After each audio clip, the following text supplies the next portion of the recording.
Hello and welcome to another episode of the RainStorm with Ryan Rain, brought to you by TW Tech Productions. I am your host. I have a face for radio and a voice for newspaper, Ryan Rain. And this week we have former Livewire Wrestling Champion David Coleman. David, welcome back to the show. Yeah, man, always a pleasure to be here. Nice to be back. Yeah, this is actually the third time you've been here on the Rainstorm. Different circumstances on this episode, though. We'll get into that here momentarily. But you're actually getting ready for your first match in 4 years. Yep. 4 or 5 years, something like that. You got hurt in a match. During this time, what have you been up to, man? You know, it's been a long time since I've stepped foot in the ring. I think it's been about 4 or 5 years. I have a terrible track of time when it comes to that. Outside of wrestling, since I had to step away with the injury, I've been pretty good, man. I've been going to school for some cybersecurity, getting associates in that. Augusta is actually about to be the world capital in cybersecurity. But just overall, I had the pleasure to go to Atlanta a couple months back and meet the quarterback of the Atlanta Falcons, Matt Ryan. Got his autograph, got a Colt football. Just staying busy. Like I've been trying to stay busy, but overall, I've been pretty good since then. Well, it's good to hear. So, for fans that don't know, there are a lot of fans who have come in since you've been gone, while you've been in school, rather. People who came in to Flatline after the injury, people that have come in for Viral, other shows, Bushido, a lot of brand new fans out there. They don't know who David Coleman is. Right. At all. I can't blame them. I've never been a household name. I didn't travel the entire United States. At most, I've wrestled in 3 states, I want to say. I wrestled 4 or 5 years ago. So people in this area that are new to the scene, they wouldn't have seen any of my stuff. So there's no reason for me to, be offended by that. But just a quick recap for anyone listening of who I am and who I was, I should say. When it comes to Livewire, let's focus on Livewire to start here. Right. I essentially was, the guy. I don't want to use the term "the man," considering WWE and everything now, but I was the guy. I was the face, for lack of a better word, of the company. And when I say that for any smart marks, because I know that's pretty much the CSRA now. That pretty much everyone knows the terminology now for some reason. I'm not saying I was the good guy of the company. I was definitely the bad guy. But I was the guy that people thought of when they thought of the company. I had a group known as the Elite. Yes, the Elite. I didn't want to really bring that up at first because, AEW, and that's what the Young Bucks call themselves now. Right. But this was before then. Should have trademarked it. Oh, well. But, yeah, and when we pretty much ran the show, I was the longest reigning most title defenses ever Livewire Wrestling Champion. I was essentially the foundation that the company was built on. Right. Also, for any fans that maybe attended another show in the area called Flatline Pro Wrestling after I was injured, I was one of the first ever Pulse champions. Not the first, but one of the first ever Pulse champions. Had a very good long run there as well. So in terms of wrestling in the CSRA, I've had a lot of success. Now, you say you've had the most title defenses. I will fact check later, but I'm going to go out on a limb and say you may have more title defenses than every champion after you combined. Yeah, I can see that. I mean, and a big it's very part close. A big part of that also is you got to think back then when we were doing those shows, we were doing Livewire shows twice a month. Right. Now it's kind of once every other month. Yeah. So I had a lot more opportunities to defend the belts as well. So that does play a part into it, but at the same time, you can't. Some things you can't control. I couldn't control how many shows there were, but every person that was put in front of me, I beat. So I definitely had more title defenses than anyone else that's ever had the belt before. And like you said, and I'd be interested to see as well, if you put all the other champions together, if that whole combined number has had even, half the defenses that I had. Right, and the only person I believe that would come close to that number would be Anthony Henry, who you actually won the title from in a triangle match of all matches. The irony there. I mean, that's Also something involving darkness. I feel like that's irony is going to be a very key word when it comes to most of this interview. Right, and going forward, since day one in Livewire, you weren't in the actual main event picture yet, but you did have the Southern Television title along with the Elite, as mentioned, Smooth Excellence, Jeremy Cruz, Wade Adams, Charlie Anarchy, and that lasted all the way up until you were gone, pretty much. Right, and keep in mind as well, a moment that you didn't tag note there while you're listing it. We were also featured in the YouTube hit sensation that came out of Livewire. Yes. That got thousands upon thousands of views. The Elite was also featured in that as well. I don't know if you want to tag that when you post this up wherever you're posting it up at and get some more views on there. Yes, that video will definitely, if nothing else, it will be in the description. I think they did away with end cards for the not Jake Ryan profiles or whatever that guy's name was. I think they did away with those. But it will definitely be in the description. It's definitely worth the watch. It's not even 30 seconds, but it will definitely make your day a little better. Right. But, I mean, at the end of the day, pretty much the entire time I was in Livewire, I was some champion or the other. Right. I was the Southern champion, I want to say, and then I won the main title. I don't remember the exact circumstances of how that happened. But essentially, I transitioned from the mid to the top title, and then held on to that for a very long time as well. So. Right, and yeah, pretty much like I said, every minute you've spent in Livewire, you have been a champion. Until you lost to the Fireman, which you haven't wrestled in Livewire since, because in between that time, you did get hurt at Flatline in a Battle Royal, which has put you pretty much out. Right, and just to touch on the injury real quick, I'm not sure how much I mentioned it earlier, but for those that don't know, and if they want to know, essentially I was thrown over the top rope in a Battle Royal. I wasn't able to catch myself going down, so essentially I just got thrown straight from the ring to the ground and landed very awkwardly on one of my legs, which proceeded to tear not just my ACL, but also my meniscus in my right knee. I did have to have surgery as well as physical therapy afterwards. In the end, it took about 9 months to a year before I could actually walk on the leg again without a cast or anything. So it was a very long time frame. Wow, that's a lot, especially for a Battle Royal, and it just goes to show, just falling on your feet, you can get hurt, and I think that's what most fans don't understand. Like, sure, these guys can do triple power bombs, but you can get hurt doing the most simplest things, like landing. Yeah. There's not any set amount of training that can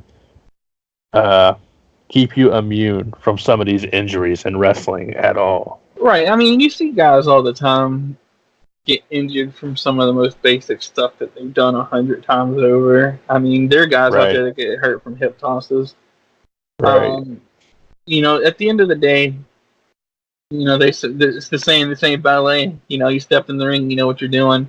You know what the chances are. So I did get hurt, and after I healed up, I feel like I was at a dark a dark spot in my life. I don't want to use the term depression because I feel like it's used too much.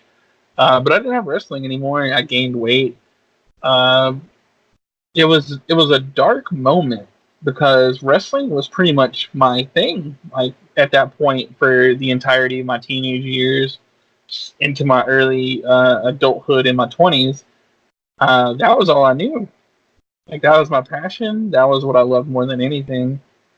And Right. I got hurt and I couldn't do it for a long time. And then when I got healed and I could do it, I don't know what kept me away. Um, but yeah, it was a very hard time for me. Right. And most people, even if you don't know, you didn't just come up out of nowhere when Livewire started. There's been TWF, RWE, WFJ, AWA, all of those other promotions that you've been working your way through this whole time. So it's not like you were brand new at this point either. And that's something a lot of fans also, they don't know about either. Especially the newer fans who are just being introduced to you have no clue. And Yeah. I mean, I started wrestling when I was 16 years old, something like that. I mean, yeah, I've worked. I've worked for several different companies. I didn't start in Livewire. I've done my time in this business. It right. hasn't always been easy. I've had shows in Walterboro, South Carolina, where I got jumped by 12 different people. You know, uh, Oh yeah, it's been a long road, and part of the reason I decided to come back was because I didn't want my last match, and I don't want to use the term career. To start with, I don't want to use the term career because I feel like when you're talking about careers, you're talking about something. People that have gotten contracts, people that are getting right, paid big money to do this. So I never used the term career. But I didn't want my wrestling hood. I'll use that instead. That's probably not the best word either. But I didn't want my wrestling hood to end the way it did. I didn't want my last match. I've been thinking about this over the past couple years. I didn't want my last match in wrestling to be me getting thrown over a top rope and tearing my ACL and meniscus. So that played a big part in me deciding this as well. right. And as you said, you've been out, gone pretty much. Not even. I don't even know if you've watched the shows on YouTube or any wrestling for that matter. AEW, WWE, TNA, anything. But this January, you actually started coming back to the Livewire shows since we're now very close to downtown Augusta. Right. You've actually started coming back. How do you see the different landscape of this show compared to what it was in, say, 2011? Right. So the biggest change to me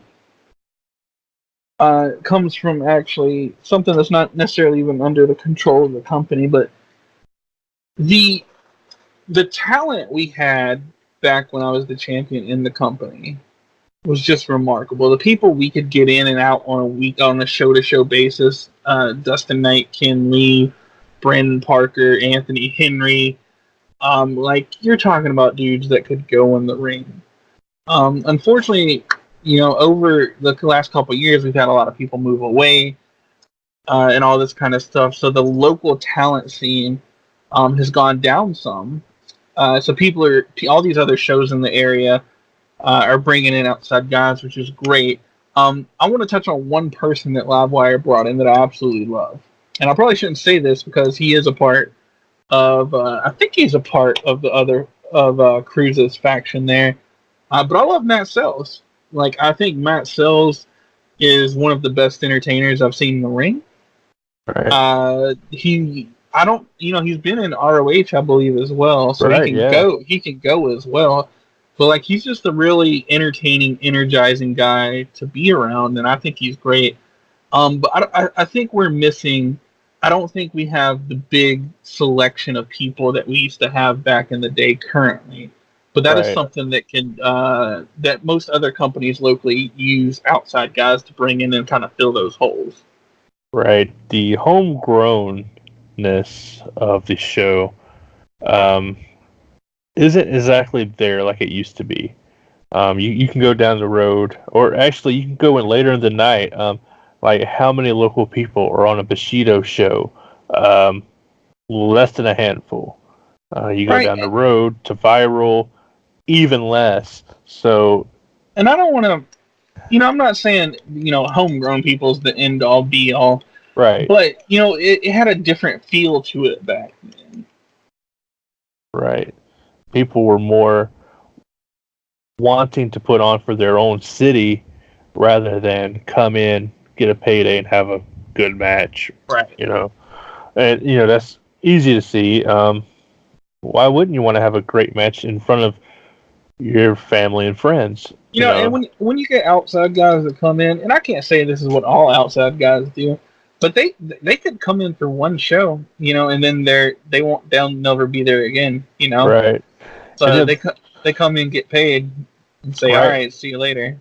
And there are guys that come in, from North Carolina, Florida, whatever, that are embraced as hometown people.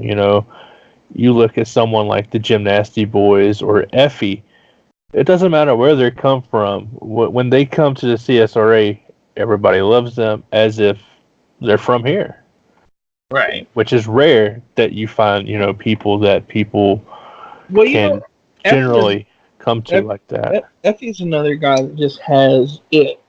He has that Right. connection with crowds no matter where he goes. And I would say the same thing with Matt Sells, where you can put them in any city, in any town, and they know how to get the attention of people and hold it the whole time. Right.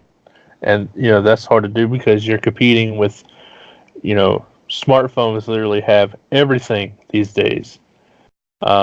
Just getting people to come out, you're competing with, especially in the fall, you have, all the college football games, NFL games, all that stuff, NASCAR, baseball, basketball. You're competing on a weekly basis with all these other things that you're not technically in competition with. And then you have talents like these who can just draw the attention straight into them for, a solid 10, 20, 30 minutes. And that's saying something in this day and age, I believe. Right, correct. Yeah. So yeah, that's one of the things. I personally love where the shows are being done now. I think Oh, the yeah. venue is a great fit for the company. Right. Um, The roof so could yeah, be higher, but, right. Yeah, but at the end of the day, you can't really. Everything else is, in my opinion, a perfect fit.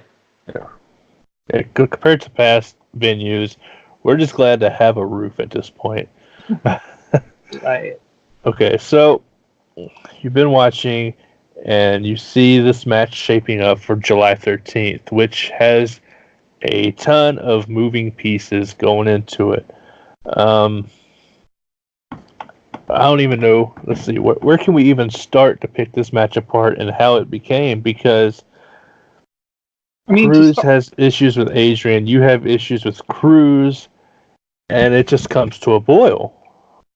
right. Yeah, there's kind of a weird, from what I've gathered, like triangle of sorts here. Right. So to start with, I think let's focus on the easy part. Let's break down on the Adrian here. Yes. Current Livewire Wrestling Correct. champion, The current Livewire Adrian Wrestling Davis. So, in terms of Adrian, I have no ill will towards Adrian, nothing but respect towards Adrian. I think he's a good competitor, right? He's a good champion. But unfortunately, at the end of the day, he is holding a title that I held for longer than anyone else. Unfortunately, at the end of the day, I want my title back. I want my first match back in wrestling, period, to be me regaining a championship. So as much as I respect and for as much as I like Adrian as a person, he is unfortunately in the way of what I want to accomplish. Now, if we want to get into the other side of the matter, then we have Jeremy Cruz. Right. Before we touch on Cruz, let's touch on what happened in May. Yeah, May 4th was a huge component in setting this triangle match into motion because, as I mentioned, you were there as a fan. Right. You had your front row seat watching the show as usual, and Andy Freeman and Cruz made it a point, pretty much, to single you out during the show, and that came to a very heated boil. Right, and there's a misconception that people have had about this whole incident. I don't have a problem with Cruz, right? I understand what he was doing. Like, they came out there and used my name for a reason. They are trying to establish themselves as a unit as, half as much as what I had back in the day as the Elite. We used the term earlier, and I pointed out how it would relate to further in the interview, but the term irony. Right. Jeremy Cruz and the Colonel are essentially taking the exact blueprint that I used to be dominant in the company, and they're trying to do it themselves. Before I go any further on Cruz, let's talk about this incident. Right. They wanted to get in the ring. They wanted to call me out by name. I want to point out, I did not do anything at that point. I was a fan. I was okay being a fan. I've been on the other side of the guardrail before. Have your fun. Use my name if you want. The point where it crossed the line, the point where this even came into contention to where it's at now, is when he put his hands on me. My response to that, I can't even say that I was honestly thinking clearly. When a man pushes you as another man, you have to have a response to that, Right. I mean, it's not even a wrestling thing at that point. You disrespected me. You crossed the line as a wrestler by putting your hands on me. So, at that point, I had to respond. God only knows how I was able to jump over the guardrail itself. I didn't know I could even jump that high anymore. But that's essentially what it broke down to.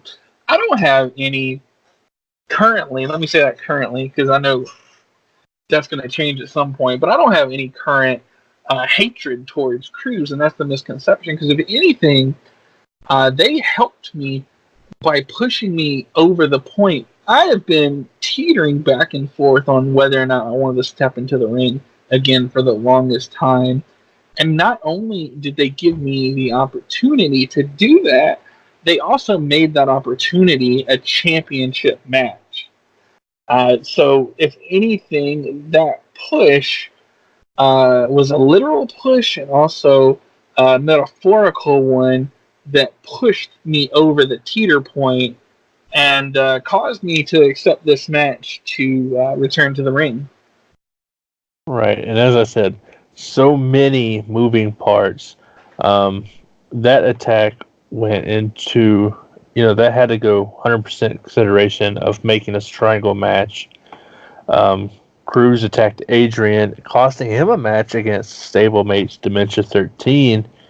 And, Cruz this whole time has gone on a crusade about how he won the live wire wrestling title in November, but no referee was there.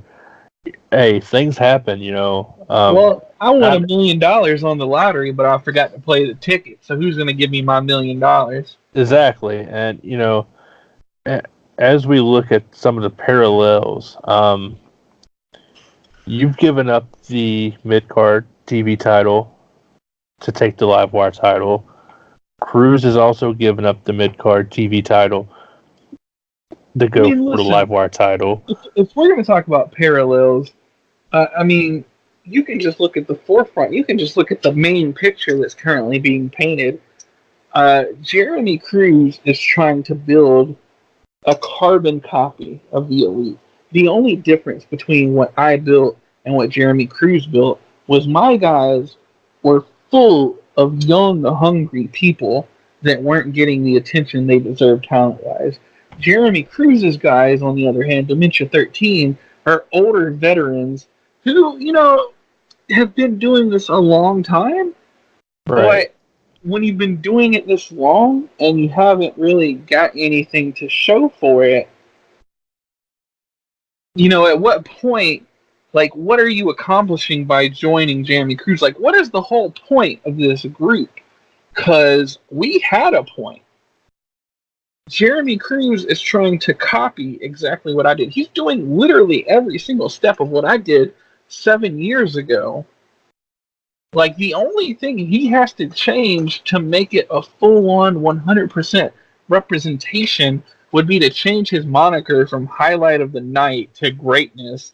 And if he does that, he's pretty much David Coleman Jr.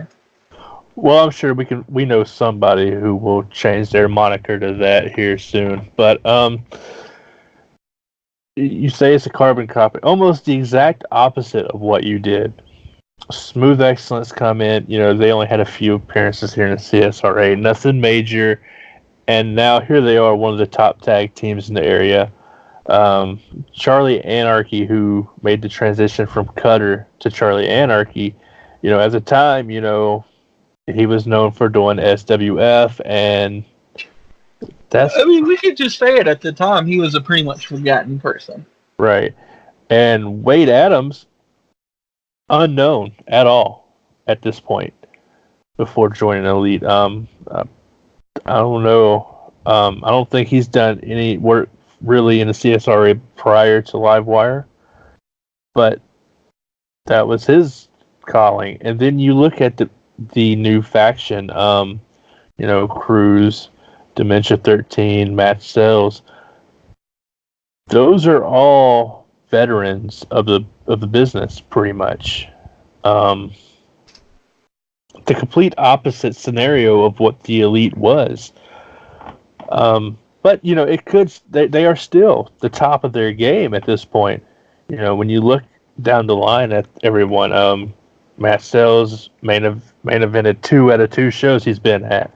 Dementia 13 is still wreaking havoc on the tag division. And then Jeremy Cruz, he's going for the Livewire Championship. But there is a secondary piece that was not in the Elite, being Andy Freeman. We didn't need Andy Freeman because I didn't need somebody to do my talking for me. That's one of the biggest differences when it comes to Jeremy Cruz and myself. I'm the whole package. One last thought on this faction led by Andy. You know what it's like to lead a faction going into title matches. What level of concern do you have that they may or may not interfere? Because, as wrestling rule dictates, a triangle match, no disqualifications, no countouts, that can come and go as they please. Right. I would be stupid to think that there's not going to be some kind of interference at some point in this match. I've been in the shoes myself of having people that were willing to do the dirty work, so to say, for me. So I know at some point they're going to interfere, but luckily, there's plans for that. There's ways to work around that. You have to know in the back. You have to keep that eye over your shoulder. So I understand what I'm stepping into, and I know at some point, and I don't even know if these guys have a name yet to refer to them as, but I know at some point, whether it's Dementia 13 or Matt Sells or that face-painted hooligan they have standing on the outside of their matches, whose name I do not know currently, or even the Colonel himself might try to get involved. I know at some point that's going to happen. But I'm ready for it. We'll see what happens. All right. So you have that in the back of your mind. Have you had the chance to potentially make new friends in the locker room? Because it is nearly a brand new locker room from when you were last here in 2014. the two people that were there back then are in the match. So obviously you can't go to them to say, hey, keep an eye on these guys. So have you attempted to, reach out to anybody like, hey, or anything like that? Sometimes it's not about making new friends. Sometimes it's about the old friends you used to know. Let's just say I have put calls out there just in case I need backup. Okay. And that match will happen July 13th, the American Legion, number 63 in Augusta, Georgia, right beside Lake Olmsted, which I cannot confirm nor deny still has alligators inside of it, so I wouldn't swim there. I wouldn't go near it, to be honest. But do you have any comments for the new fans who might not know who you are? The old fans who are excited for your comeback? Right, so I'm going to try to keep it short just to close out here because I know we've been going on for a bit here. Yep. I am genuinely excited to once again step into a ring. I know what I used to bring. I do not know what I can currently bring. But I can, without question, promise you that I will give everything I have July 13th. I intend to walk out champion.